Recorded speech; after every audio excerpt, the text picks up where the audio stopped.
జాగ్రత్తగా వినండి.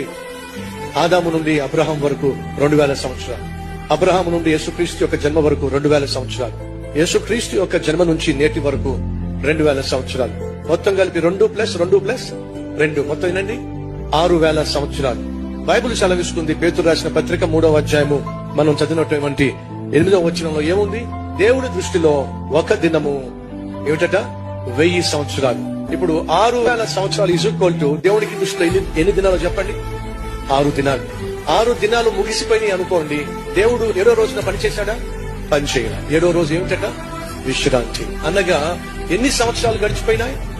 6000 సంవత్సరాలు, అనగా 6 దినములు గడిచిపోయినాయి. అండ్ అర్థం తెలుసా? 6 రోజులు గడిచిపోయినాయి. టైం ఎంత అయిందో తెలుసా మీకు?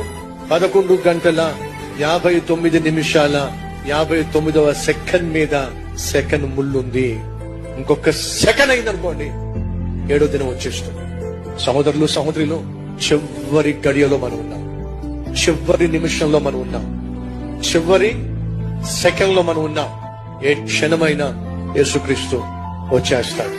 కాబట్టి మనం సిద్ధంగా ఉండాలి. ఈ వాస్తవాన్ని